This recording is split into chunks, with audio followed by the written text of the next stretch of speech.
Padahal passion itu penting banget loh buat kita.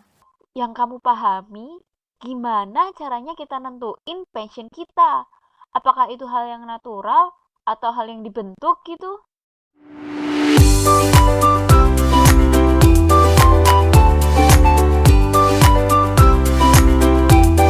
Welcome to Fatina Fun Talk with Atina. and Fatiha Assalamualaikum warahmatullahi wabarakatuh.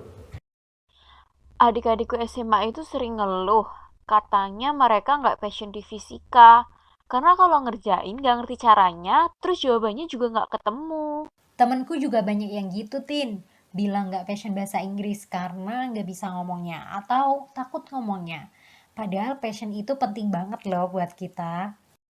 Makna passion itu sebenarnya apa, Fat?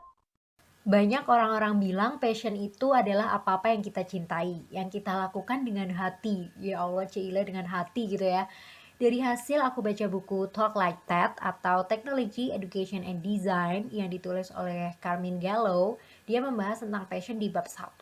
Nah, aku menemukan paparan hasil penelitian Melissa Cardon. Dia itu seorang profesor manajemen di Pace University. Nah, dia memaparkan tentang penelitiannya Entrepreneurial Passion atau disingkatnya EP. Kata dia, EP itu bisa bikin orang makin bergairah dan selalu ingat sama tujuannya. Wah, apa itu? Entrepreneurial passion. Jadi, Entrepreneurial Passion atau EP diartikan sebagai perasaan positif dan sungguh-sungguh yang bisa kita rasakan untuk sesuatu yang sangat bernilai bagi diri kita. Selain itu, passion juga mampu ngebentuk jadi diri kita. Menurut Carden, passion bisa mendefinisikan siapa kita gitu deh. Jadi kayak ngebentuk jadi diri gitu loh. Emang ya, sepenting itu passion buat hidup kita. Biar kita itu tahu gitu, oh, Atina itu seperti ini gitu. Menurut Carden sih iya, penting banget. Para pemimpin bisnis yang punya passion bisa lebih kreatif, punya tujuan yang lebih besar, lebih sungguh-sungguh, dan punya company performance yang lebih baik. Bahkan nih, passion punya peran untuk para investor memutuskan mau menanamkan saham sama perusahaan tertentu atau enggak. Karena orang yang punya passion sama apa yang dikerjakannya bisa membawa karisma gitu, kesimpulan Carmine Gallo. Wah, berarti passion itu bisa mempengaruhi orang lain dong ya? Betul, passion itu ternyata menular. Kamu sering ngerasa gak sih orang yang emang passionate, suka sama apa yang dilakuin, itu tuh juga berhasil menginspirasi kamu gitu. Misal nih ya, aku sering banget terinspirasi sama content creator kayak Aida Azlin dari Singapura, atau Farah Konita, Teh Farah, aktivis dari Bandung. Aku bisa gitu terinspirasi hanya lewat screen, belum pernah ketemu tatap muka sama sekali. Hal itu tuh karena aku mampu merasakan karisma Aida Aslin atau Farah Konita yang emang passionate banget gitu sama apa yang mereka lakuin. Iya sih, emang energi positif itu menular ya. Kayak aku juga terinspirasi dari orang-orang hebat di sekitarku yang totalitas sama apa yang dilakuinya. Kayak bikin terhipnotis untuk ikut bergerak gitu. Emang bener, udah ada kok penelitiannya dari Profesor Joyce Bono dari Universitas Minnesota dan Profesor Remus Ilis, aku nggak tahu sih cara bacanya, tapi tulisannya Ilis gitu, dari Universitas Michigan. Mereka bilang kalau emosi positif macam passion, antusiasme, dan optimisme itu bisa menular dan mampu mempengaruhi orang lain. Makanya itu ya, passion tuh penting banget. Iya, selain bagus untuk pengembangan diri sendiri, juga bagus untuk pengembangan bisnis kita misalnya, karena kemampuan passion buat mempengaruhi keputusan orang lain. Terus Fat, yang kamu pahami, gimana caranya kita nentuin passion kita? Apakah itu hal yang natural atau hal yang dibentuk gitu? Kalau dari beberapa buku yang aku baca, salah satunya Notes from England yang ditulis oleh Profesor Aryo Muhammad, beliau dari Halmahera Kalimantan yang sekarang lagi S3 di UK. Untuk bisa mencintai pekerjaan yang kita lakukan, pertama, kita harus tekun dan mau kerja keras untuk mengasah skill atau kemampuan kita. Ini sesuai dengan teori grit yang diungkapkan oleh Angela Lee Duckworth. Grit adalah passion digabungkan dengan ketekunan untuk mencapai tujuan mulia jangka panjang. Jadi sebenarnya galau mikirin panggilan jiwa itu salah nggak sih?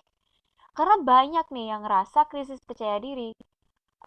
Bener nggak sih yang lagi aku jalanin ini?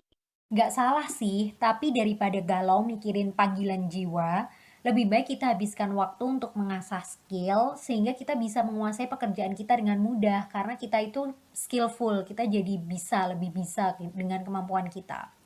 Mengasah skill itu juga berarti menanamkan mindset untuk mau berkembang atau orang sering sebutnya growth mindset. Sepakat deh, mindset atau pola pikir kita itu emang harus terus berkembang. Bener, kan growth mindset itu sebuah mindset atau sebuah pikiran biar kita itu sebagai seorang manusia mau terus belajar dan berbenah. Analoginya jangan mau terus-menerus jadi katak dalam tempurung, gak maju-maju gitu kan, gak berubah-berubah, tempatnya itu mulu. Jadi si pemikiran ini tuh lebih suka gitu sama tantangan, menganggap kegagalan sebagai langkah awal menuju kesuksesan, mau menghadapi resiko seberat apapun itu, mau mendengarkan kritik yang membangun dan pasti ada substansinya, dan ini paling penting, gak gampang nyinyir sama prestasi orang atau istilahnya gak gampang iri, tapi justru mereka itu mudah terinspirasi sama prestasi orang lain. Menarik ya, apalagi zaman yang begini canggihnya tuh. Milenial harusnya suka tantangan dong. Bener Tin, setuju banget. Yang kedua nih, cara menumbuhkan passion masih menurut Aryo Muhammad, kita harus punya kontrol terhadap pekerjaan yang kita lakukan.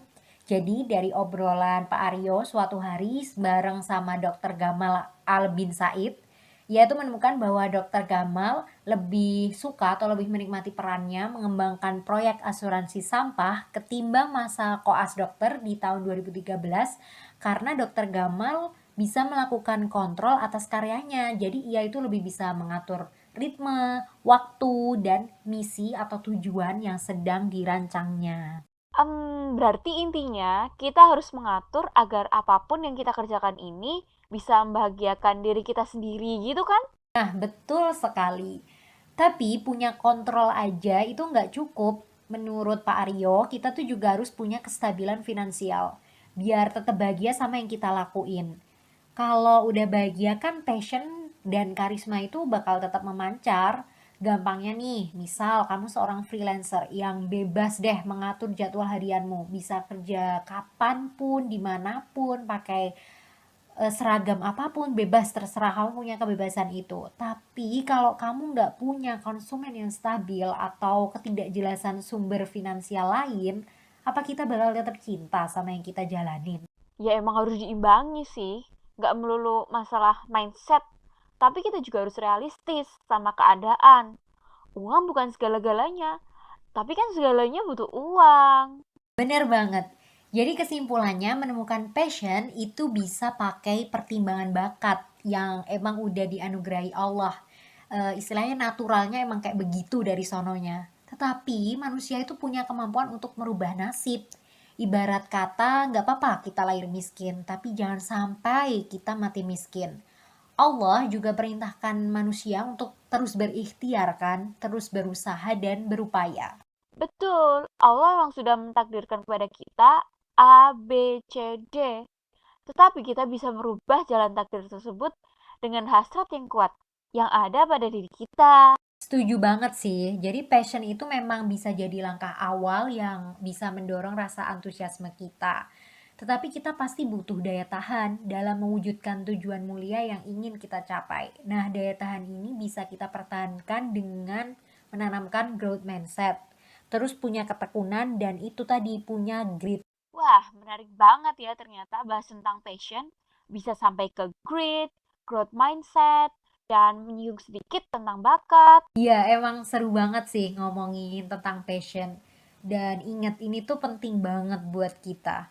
Nah, ini semua hasil review bacaannya Fatihah ya. Iya, jadi semua ini tuh review atas buku Notes from England yang ditulis oleh Aryo Muhammad dan Fisilmi Hamida. terus buku Talk Like That oleh Carmine Gallo, dan juga buku terbitan International Office UNS atau Universitas 11 Maret, kampus kita semua gitu, yang berjudul Be Curious and Act Globally, yang ditulis oleh Pak Yudi Sastrorejo. Jadi Pak Yudi ini adalah founder Global Challenge Program. Aku selalu menyarankan orang untuk kritis, jangan ditelan mentah-mentah informasi yang aku bagi ini, yang kita sharing hari ini. Kalian boleh banget tambahin atau ngasih feedback di kolom komentar. Setuju, kita harus selalu menyaring informasi yang masuk ke kita.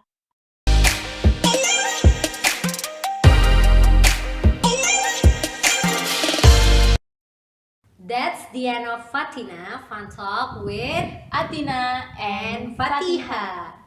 Ya, kalau teman-teman ada masukan, bisa tulis di kolom komentar. Ataupun mau sharing-sharing, boleh banget nih. Juga tulis di kolom komentar atau DM ke Instagram kami @atinarhmbt dan @use.tia13. We are Fatina. Ilaliko ma'asalamah. Have a blessed day. Wassalamualaikum warahmatullahi wabarakatuh.